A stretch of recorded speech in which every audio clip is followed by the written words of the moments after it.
Hello, everybody. How's it going? Welcome to the Houston Master Gardeners live Green Thumb series. Very excited to be here. You might recognize a different face from myself than Brian, that usually is here hosting you. My name is John Schaefer, and I will be taking over for Brian this year going forward. Brian has moved on to greener pastures. We're very excited for him. He took a great opportunity up in Colorado. And as you can see right next to me, we have the very nice Deborah Caldwell. Deborah, how are you this morning? I'm doing well, John. Thank you. Thank you so much for being here. We have got a really cool show for you today. A couple of quick housekeeping things before we get going. There is a survey that I am going to put into the chat right now. It's a Master Gardener survey, which if you would follow this link, let's see here, if you will follow this link. They really appreciate that. It'd be a great way to let things know what's going on. Also, we have questions. As we get the presentation going on, you are going to have, no doubt, lots of questions. And you can ask those questions to us, and I will post them on. You can ask them on Facebook. You can ask them on YouTube. And, of course, you can also type them in here. So we'll pause at one point during the show, and at the end of the show, we will take a look at some of those questions. So go ahead, Deborah. Did you have something you were going to say? I just want to thank you for hosting this and also thank everyone for joining us this morning. Thank you so much. Yeah, you're exactly right. Thank you. It's my pleasure to be here. I'm very excited. Brian leaves some very big shoes to fill, but I'm going to do my best as we go on. So let's see. Without further ado, I think that's about it. Once again, keep those questions coming. We will get to them.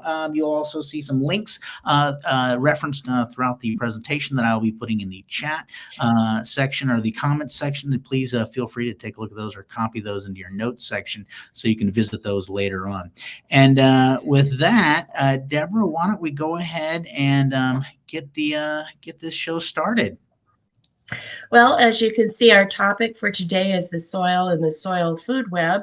If we go to the next slide, you'll be able to see the entire 2023 Green Thumb Gardening Series. Coming up in February, we have a presentation on spring vegetable gardening. So I hope you'll join us for that as well. So let's get started by going to the next slide. What we want to do today is to describe the components of soil, and we'll talk about how soil forms. And then we're going to go through physical, chemical, and biological properties of soil. We'll focus on the community of organisms that form the soil food web. And as we go through all of these properties, we'll also talk about ways to amend and improve the properties and the fertility of your soil.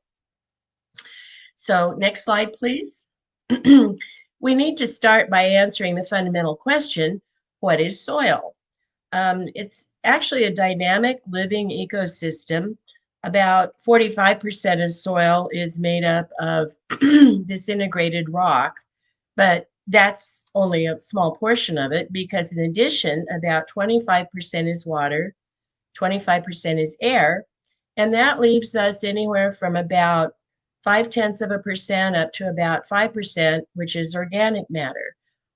This would be decomposing material, the humus in the soil, as well as living organisms. Next slide, please. So as I mentioned, soil has physical, chemical, and biological properties. So in order to understand soil a little bit better, let's go through these various properties. Next slide. So I'm going to start with physical properties. But as we look at these properties, you'll see that physical properties interact with chemical properties, which interact with biological properties. So they're really all interrelated. Next slide, please. So let's begin by understanding how soil forms. As we mentioned, about 45% or more of the soil is made up of particles of rock. And if we start with a big rock, as you see in the picture, and break it down through the processes of weathering, it will eventually form smaller and smaller and smaller pieces. So there's different types of weathering: physical, chemical, and biological weathering occurs. Physical weathering is mostly through the action of wind and water um, as they hit rocks and break them up. Gravity could be a factor where a rock rolls downhill and smashes into smaller pieces. Ice can be a force as ice forms in cracks in rocks, and then the ice expands. It can break apart big rocks into smaller pieces. Chemical weathering occurs primarily through the action of materials that dissolve in water and form acids, which eat away at the minerals in the rock. And then finally, biological weathering is due to the action of all the little organisms in the rock. Lichens, for example, grow on rock and secrete acids that help break the rock apart. Bigger organisms like trees can send roots growing through the cracks in the rock, and as the root gets larger, it can also break apart the rock. So we're going to start with a big piece of rock and break it into smaller and smaller pieces, forming soil, which is called pedogenesis. Next slide, please. Now, what you'll find is that over time, you get layers, which are called horizons in soil. And these horizons form what's called the soil profile, which is a cross section of the soil. You can easily see a soil profile if you go to a construction site where they've dug down in the soil, or maybe they've cut away a section of a hill to build a new road. And you'll see distinct layers in the soil profile. So on the next slide, please, we can see that we have various horizons or layers. And I'm going to start with the basics, which are A, B, C, and R horizons. The A horizon refers to the topsoil. This is the area that has the most nutrients and the most organic matter, and this is where you're going to find most of the plant roots. Below that, we have a horizon called the subsoil, and it doesn't have as much organic matter or nutrients, but occasionally you will find roots that make their way down to the subsoil. Below that, we have broken up rock called the parent material. That's the C horizon. And then below that, we have bedrock, R horizon. Now you'll notice in this profile, we have a couple of other layers. The O horizon is on top of the topsoil, and it's really the surface that's full of organic matter that hasn't broken down much yet. So if you get a scoop of this O horizon material, you'll still see individual leaves and twigs and maybe little dead roly-polies and other kinds of organic matter, but it really hasn't decomposed much yet. Eventually, as that organic matter breaks down, it will move down into the topsoil. In some soils, you'll see kind of a thin horizon that's usually light in color, and that's called the E horizon, which is a zone of leaching. We see this kind of layer in soils in very, very wet places, like in the tropical rainforest. What happens is all of the rain washes away nutrients and organic matter, leaving behind the E horizon, which is this pale band of leached material. Next slide, please. Now, soil color depends on a number of factors, but it's primarily due to the color of the parent rock. If you start with a gray rock, you're going to have fairly gray soil. A yellow rock would tend to form more yellow soil. But it is true that if you have a lot of organic matter in the soil, it will tend to be darker. So it might become more of a dark gray or a dark yellow, but it will still probably retain the original color of the parent material. Sometimes you'll see a reddish soil, and that's usually due to a high amount of iron in the soil that's oxidizing or rusting. Sometimes gray or yellow-brown soil will be an indication that the soil has poor drainage. You may notice kind of a sour odor as well. But the soil color is another one of the physical properties. Next slide, please. Now, one very important characteristic of soil is its texture, and this refers to the size of the particles that make up the soil. Remember, we're starting with a big rock and breaking it into smaller and smaller and smaller pieces. If the pieces are still fairly large, and you can see them with the naked eye, maybe in between about 500ths up to about 2 millimeters in diameter, we call that sand. And you've probably taken a scoop of sand at the beach, and if you look closely at it, you can still see those individual grains of sand with the naked eye. If the soil particles are broken down even smaller to between about 2 thousandths of a millimeter up to about 500ths of a millimeter, we call that silt. And then if we have super tiny particles that are less than 2 thousandths of a millimeter in diameter, we call that clay. Now, you may wonder why we care about soil texture, but the size of these particles dramatically affects a number of things, including aeration, drainage, water retention, nutrient holding ability, workability, and other factors. Let's go to the next slide, please. If you have fairly large particles, a high percentage of sand, we call that a coarse textured soil. And you can see that those great big soil or sand particles leave a lot of space in between them, which means that we have pore space that is filled with air, and water also can easily move through that kind of soil.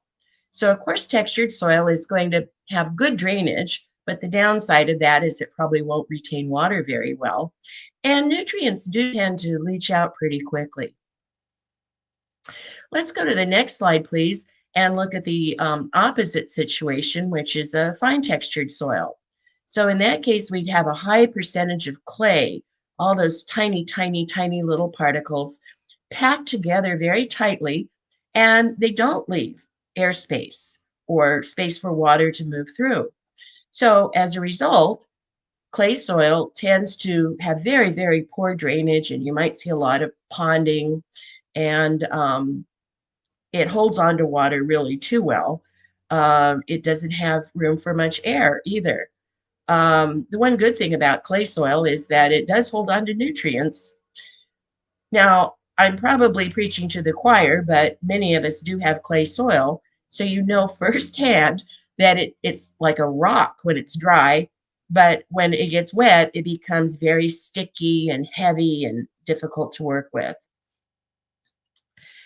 So let's go to the next slide, please, and we'll look at medium textured soils. Now, these might be soils that eat a lot of silt, or you might have a combination of different sized particles. So maybe you have some sand, some clay, some silt, and this kind of gives you sort of the best of all worlds, because you're going to still have fairly good sized pores for air and for water to move through, but it overall will have better water retention and better ability to hold on to nutrients, and it's usually fairly easily workable.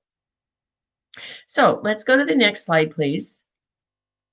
And you can see that it is possible to have 100% clay or 100% sand or something like that.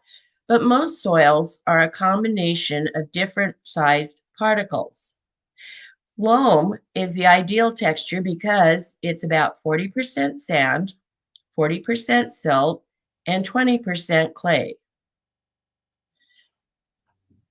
Now, how can you tell what your texture is? So let's go to the next slide and take a look at these different types of textures, and this kind of summarizes what we talked about already.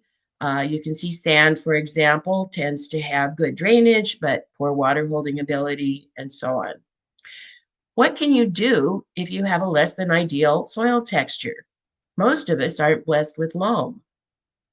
Let's go to the next slide to look at the answer to improving soil texture, and that is to add organic matter. This could be compost, well-aged manure, any other kind of organic that comes from something that used to be alive is going to have a dramatic effect on soil texture. So let's look at sand. at the top of our table. And what you'll see is it improves the water holding ability of sand because all of those little bits and pieces of organic matter act like tiny sponges and help absorb and hold on to water. So they're also going to hold on to nutrients. So we can improve those downsides of having sandy soil by adding organic matter. Now let's go to the other situation where we might have clay soil, like many of us do. By adding organic matter to clay soil, we're going to be able to push apart all those tiny, tightly packed little particles and improve aeration. We're going to improve drainage. And overall, we're going to make the clay soil more workable, softer, fluffier, easier to dig. So let's go to the next slide, please. And this is how you could determine your own soil texture, at least get kind of an approximation.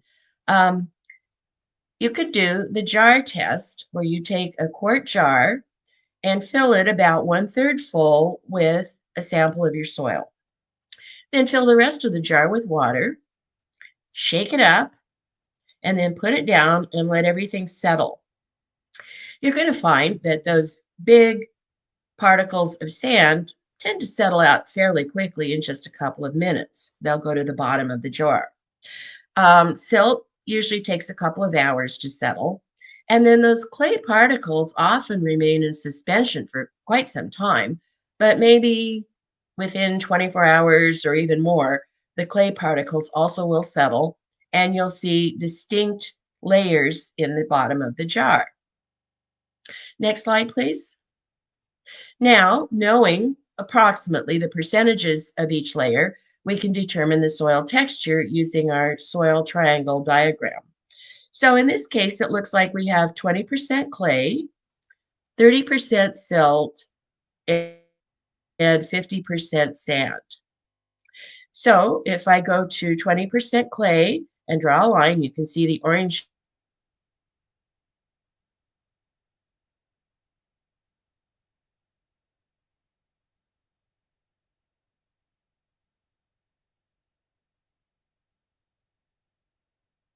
shows us the line for the sand.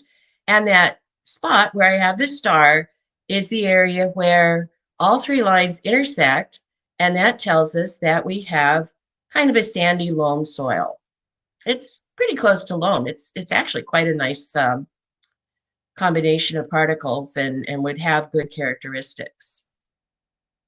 All right, let's go to the next slide. A much more precise way for you to find out your soil texture, pH, nutrient levels, and all sorts of other characteristics is to send in a sample of your soil to the soil testing lab. If you go to this website, you can get all of the forms you need. You can get instructions for taking samples. And within a short amount of time, you'll be able to get information about texture, pH, and other characteristics. A basic test is only $12. Even the super duper test that reveals micronutrients and other characteristics is, I believe, $39. So what a bargain. In the long run, you'll probably save money because you won't be wasting your money on fertilizers or amendments that you won't need. You can actually target and purchase the kinds of things that your soil is deficient in. So I highly recommend getting your soil tested. Let's go to the next slide and talk about another attribute of our soil, which is structure. Now remember, texture refers to the size of those soil particles, but structure refers to the fact that those little particles tend to aggregate or clump together. And you can see in the photograph a pretty big chunk of soil. The reason these particles stick together is that all the little soil microorganisms produce waste, which acts like super glue and holds the particles together. If you didn't have those little organisms, the soil would just be kind of powdery. So you can begin to see how the biological properties of the soil interact with physical properties like structure. So let's go to the next slide, please. You can have a big impact on soil structure if you compact the soil by walking on it or using heavy machinery. So it's best, if you can, to stay off the soil where you're trying to grow things. One way to do this is to use raised beds, or to have designated rows in your garden where you grow things and other rows where you walk. If you must stand on the soil, you could use a plank to help distribute your weight and avoid compacting the soil. Because as you stand on the soil, you're basically squeezing out the air and the water and causing it to compact. Next slide, please. Now, one question we often get is to till or not to till. Tillage is basically the use of tools to prepare the soil for planting. And more we're hearing people advocating no-till or no-dig methods. But let's take a look at some of the advantages and disadvantages of tillage. Next slide, please. We have essentially three types of tillage. Primary tillage is where we do some pretty deep digging, mixing probably at least the top 6, maybe all the way down to 24 inches of soil. And we often do this if we're starting a new bed and we want to work in a lot of organic matter, soil amendments, and we're going to need the heavy-duty rototiller or broad fork or spade to really dig up a lot of the soil. Next slide, please. Secondary tillage, we're dealing more with the surface of the soil, breaking up the bigger clumps or aggregates to create a fine bed for seeds or delicate transplants. And then next slide, please. Tertiary or cultivation tillage is what we do as we dig up weeds or kind of fluff up the soil a little bit. For that, we're probably using a hoe or hand tools or something like that. Next slide. Now, there are many benefits of tillage. It's going to, in some cases, help increase the movement of air and water down into the soil and help with drainage. As we mentioned, primary tillage helps you distribute organic matter and amendments down into the soil. We can break up the clumps near the surface to create a fine seed bed. It helps warm the soil in the springtime. This is a time when we also might mix in cover crops. And of course, especially with cultivation tillage, it helps us control weeds and pests. So all in all, tillage can really help break up compacted soil or hard pans and improve the infiltration of air and water down into the soil. Next slide, please. But as we've seen, improper tillage can have a negative impact on the soil, especially if we're using a lot of heavy machinery or walking on the soil. That can cause compaction, and it's a really big problem if you're trying to till wet soil, especially heavy clay soil. So you don't want to work that if it's wet, because it just squeezes out all the pore spaces and can really destroy soil structure. So let's go to the next slide, please. Now, as I mentioned, there's a lot of no-dig or no-till methods that are becoming more popular, and they rely on the use of cover crops or mulching or adding organic matter like compost. And for the most part, these are methods where you layer materials on top of the soil that exists. You may have heard of lasagna gardening, or another method that's similar is the sheet mulching technique, where you're basically composting in place. Next slide, please. Here you can see an example of sheet mulching. This is what I used to expand a flower bed into a lawn area. Now, I could have dug out all the sod and dug down deeply, which is a lot of work, but instead I used sheet mulching in this area. I started by mowing the grass very severely, and then I added about 4 inches of compost. To that, I added a layer of cardboard. I just used old boxes, and I made sure that I took off all plastic and tape, And you want to lay the cardboard completely over the surface of the compost so that there is no soil that is exposed, because if you leave any gaps, you're going to find weeds grow through.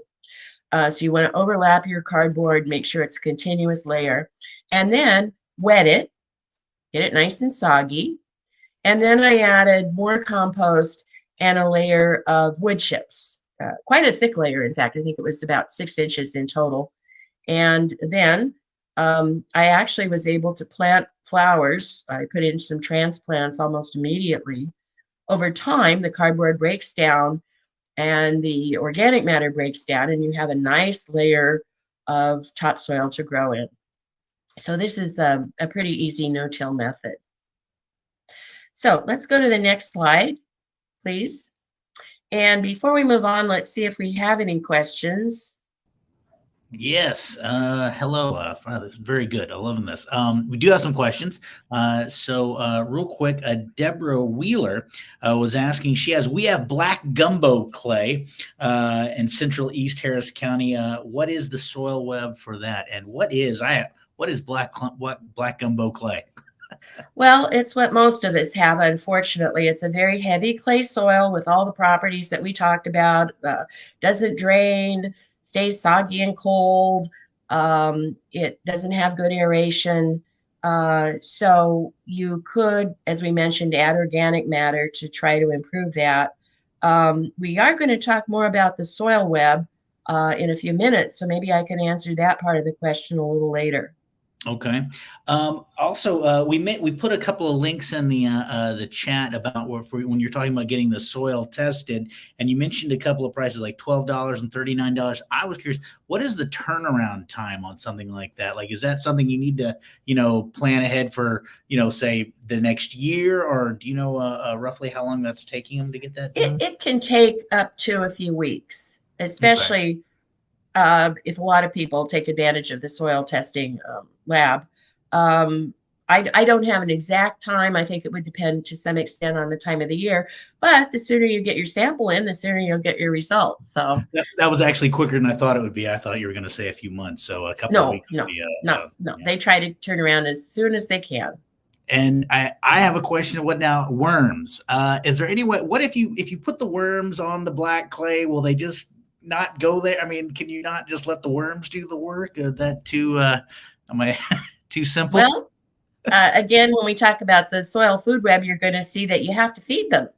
And if you dump them on any soil that doesn't have organic matter, they're going to crawl away and try to find some food. That'd be cruel to the worms. All right, well, yes. Let's get back into it. And once again, if you're watching and you have questions, please put those in the comment section, and we will get to those. So I will let you get back to it, Deb. Okay, well, as I mentioned, we're going to talk about chemical properties next, and we'll start with soil pH.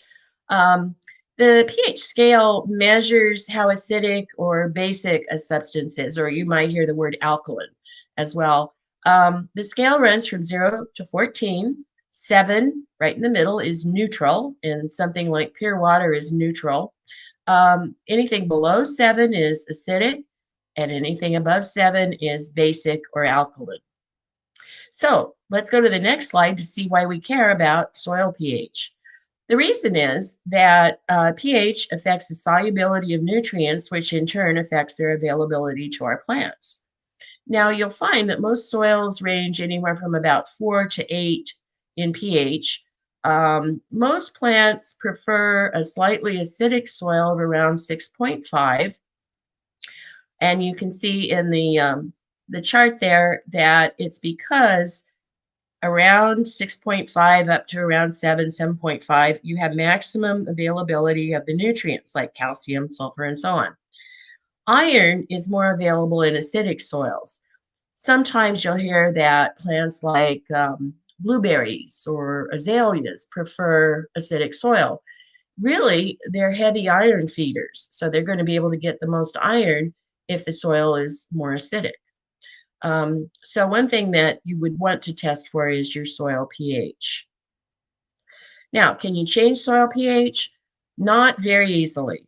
You can add amendments that may change the pH temporarily, or another good thing to add is organic matter, which will over time help to moderate the soil pH. All right, let's go to the next slide to look at another aspect of the chemistry of the soil. And of course, we care about nutrients. The big three are NPK, nitrogen, phosphorus, and potassium. And plants need fairly healthy amounts of these macronutrients. But they also need secondary nutrients in smaller amounts, things like calcium, magnesium, sulfur, and so on. And they also need tiny amounts of what are called the trace elements like boron or copper or zinc. I remember taking soil science lab many years ago, and we did experiments where we gave a plant everything it needed except for a certain trace element, and we found that they essentially shriveled up and died. So even though they need tiny quantities of these trace elements, they have to have that tiny quantity. Again, how would you know if you have everything the plant needs in terms of nutrients? That's one reason a soil test is so valuable. Okay, let's move to the next slide, please. What we often do if we find that our soil is deficient in some kind of nutrient is that we add fertilizer. We might use a synthetic fertilizer, which is man-made, made of chemicals, or we might use some sort of organic fertilizer, which is going to come from something that used to be alive, whether it might be compost or aged manure or something like that. A synthetic fertilizer is usually water soluble, and you want to make sure that you mix it up properly because if it's too concentrated, it can burn the plants. They actually look like they've been burned by the excess nutrients. One good thing about synthetic fertilizers is that they can provide nutrients pretty quickly. Now, organic fertilizers are going to usually be lower in nutrients overall, but they're usually more slow release. In other words, they're going to be releasing the nutrients over a longer period of time. Plus, in addition, organic nutrients are going to help provide food for all the little soil organisms and help improve things like texture, structure, pH, and so on. Let's go to the next slide, please. You always want to be cautious about adding any fertilizer because even an organic fertilizer can leach nutrients into water and cause a host of environmental problems. So you don't want to over-fertilize. As we mentioned, you want nutrients to be available long-term throughout the growing cycle.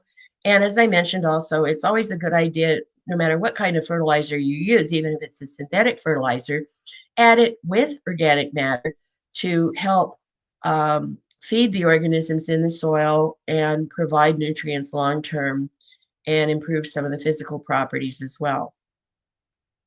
So let's go to the next slide, please, and talk about another chemical property, which is called cation exchange capacity. And I know this sounds technical, but basically it's the ability of soil to hang on to nutrients. A cation is a positively charged particle, and it turns out that many nutrients like calcium, magnesium, potassium have a positive charge, and they are going to be attracted to the little particles in soil that have a negative charge. You might remember that I mentioned that clay soil is really good at holding nutrients, and that's because it's got just a billion tiny little particles with a negative charge, so it tends to hold on to those positively charged nutrients and keeps them from washing away. So this is why you want a soil that has high cation exchange capacity. It hangs on to nutrients really well. Let's go to the next slide, please. So now we're going to move on to biological properties. And let's look at the next slide, please, which shows that soil food web that someone asked about. And you can see it's a fairly complex, interwoven series of food chains. But you're going to notice that as you look at the various organisms, most of them are part of the FBI. And that stands for fungi, bacteria, and invertebrates. Let's go to the next slide, please. If you have a soil that is high in organic matter, food, you may find that within 1 square meter, there's just this astonishing array of organisms.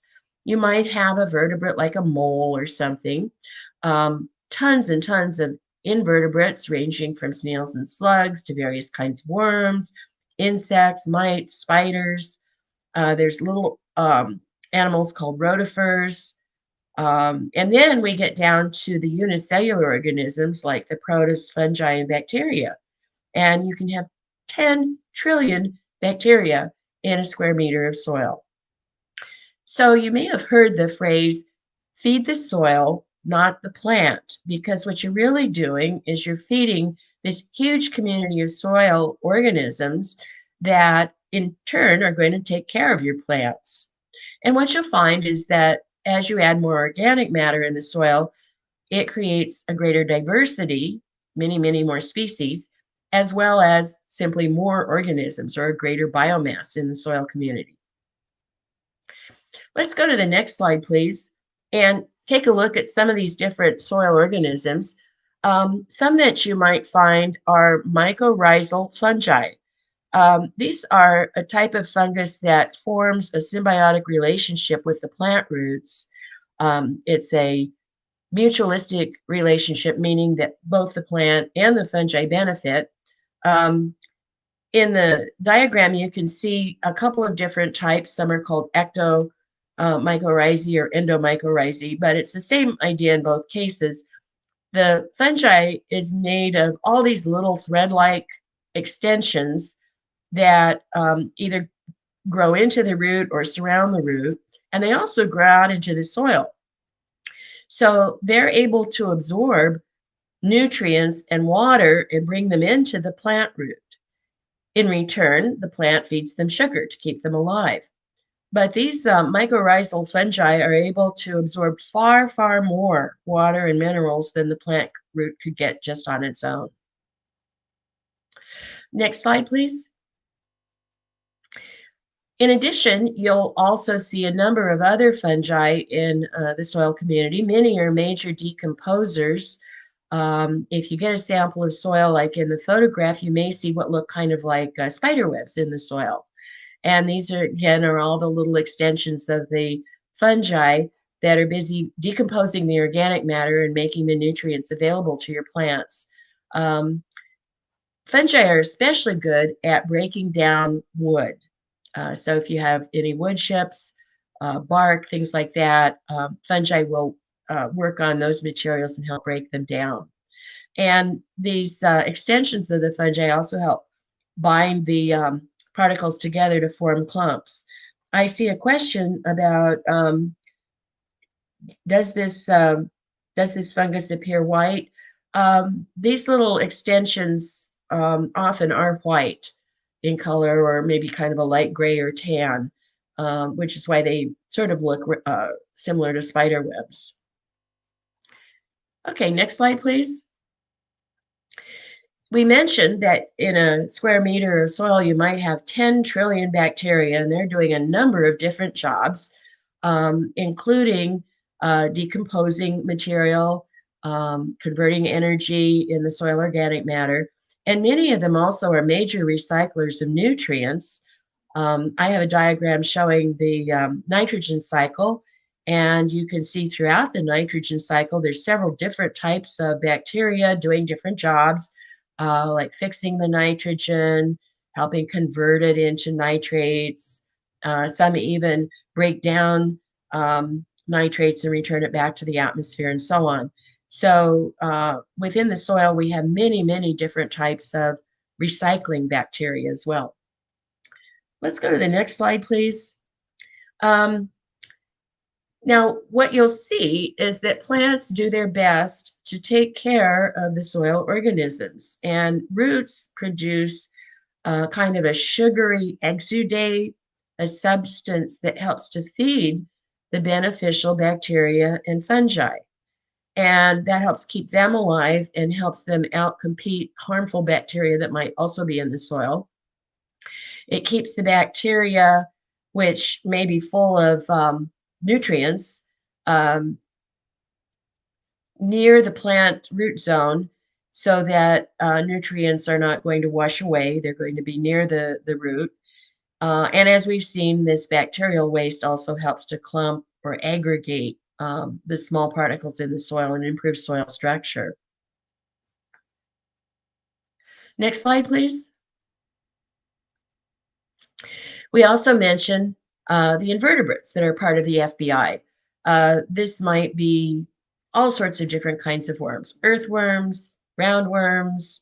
You may see millipedes, centipedes, various kinds of insects, mites, beetle larvae, other kinds of grubs. All of these are an important part of the soil community.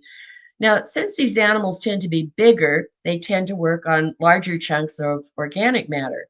So basically, they act as shredders. They're going to take things like leaves and chew them up and help break them into smaller pieces. Basically, they're increasing the surface area, and then the bacteria and fungi have a better chance of working on this organic matter and breaking it down even more. So let's go to the next slide, please. So again, we're looking at that soil food web, and you'll notice that I've circled the organic matter because that's at the base of the soil food web. And the more organic matter you've added to your soil, the more food this whole soil community has. So that's why we say feed the soil, not the plant.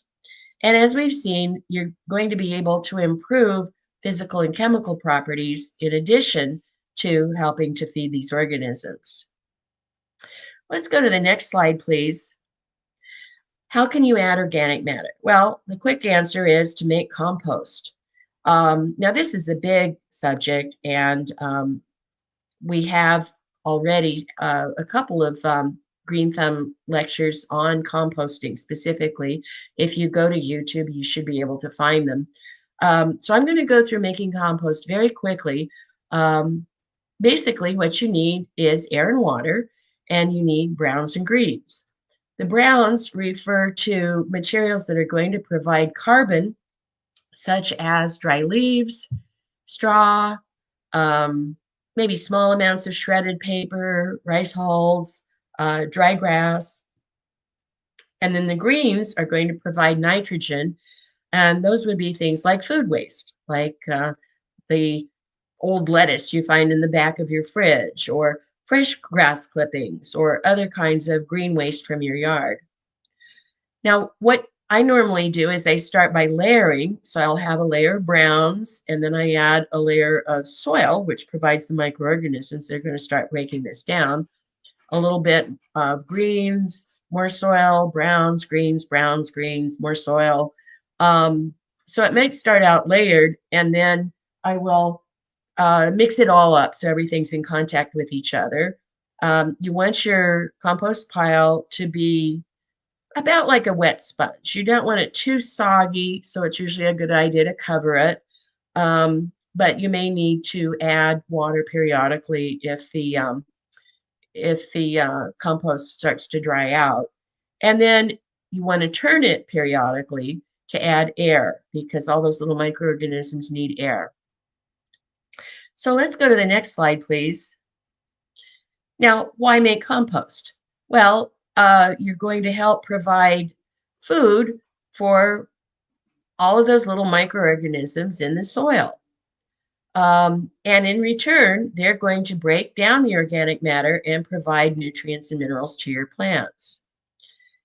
It's going to help create greater pore space, as we've seen, between tiny clay particles, so you can improve aeration and drainage. It also has growth promoting hormones that helps with the development of healthy root systems.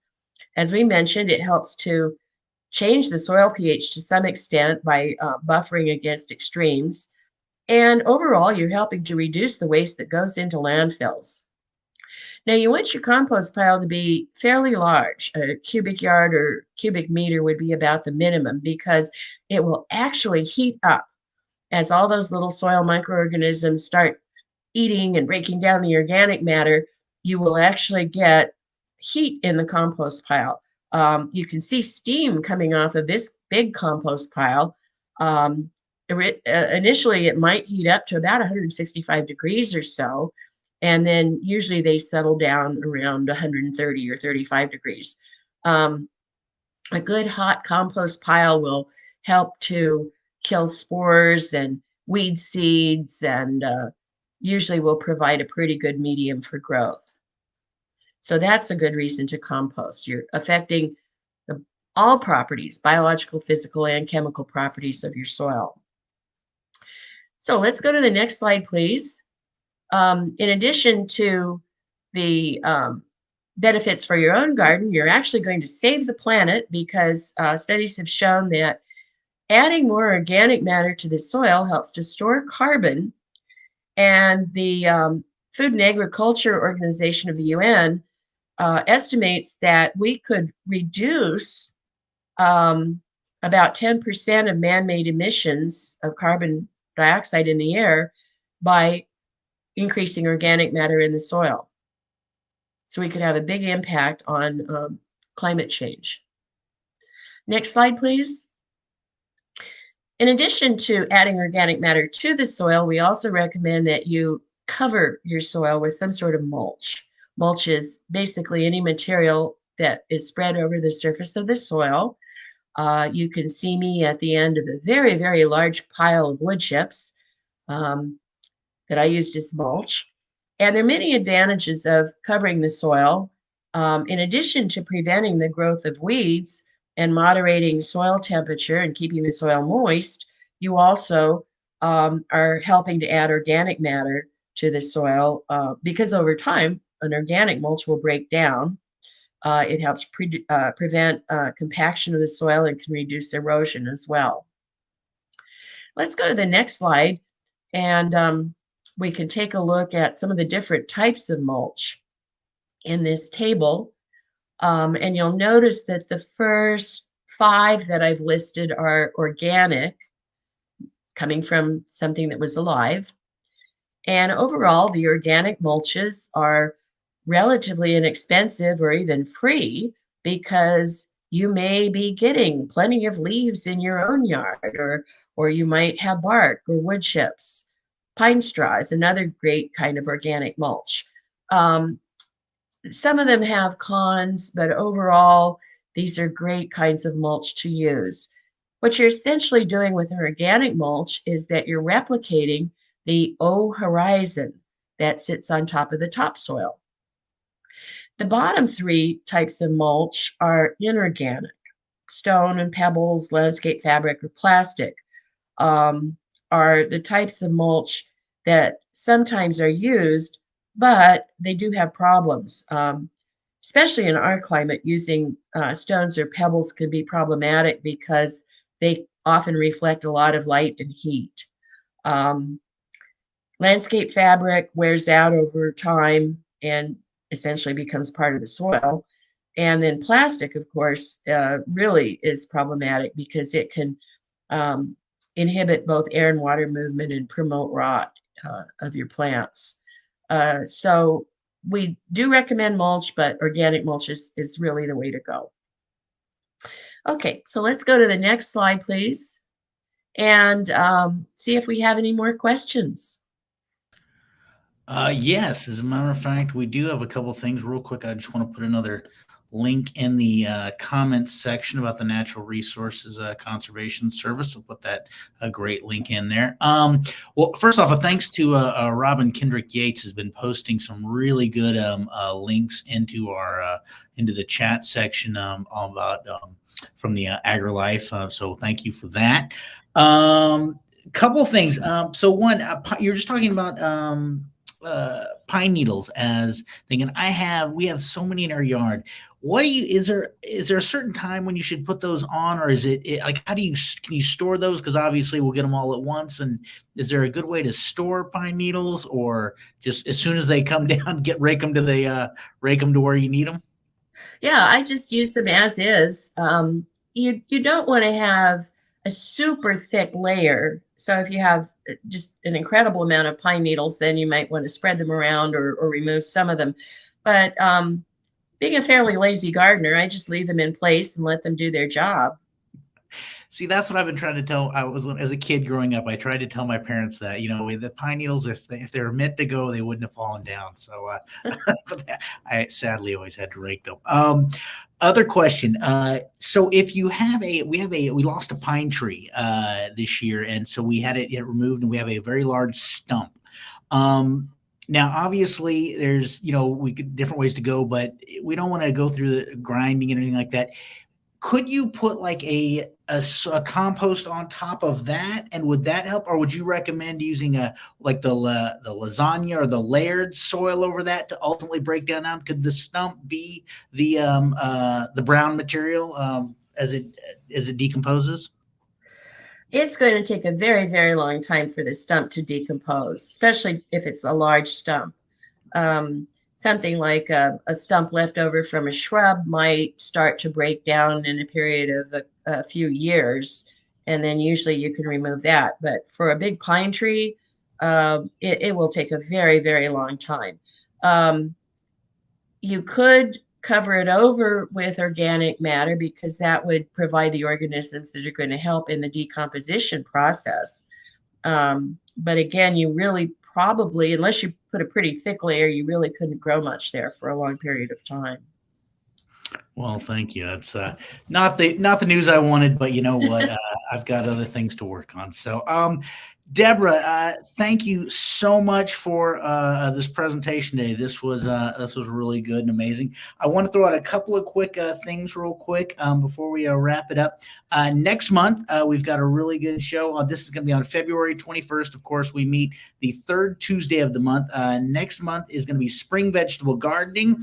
Learn how to prepare your garden, prep the soil, use fertilizer, and discover which vegetables are best to grow in the Houston area for this coming spring season. So definitely you want to make sure if you tune in for that. We had a really good turnout. It looks like a lot of people were viewing. So, you're a draw, Deborah, as they say.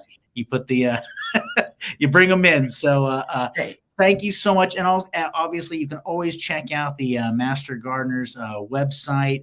Please do on there and take a look at it. And they have a lot of different schedules and programs coming up.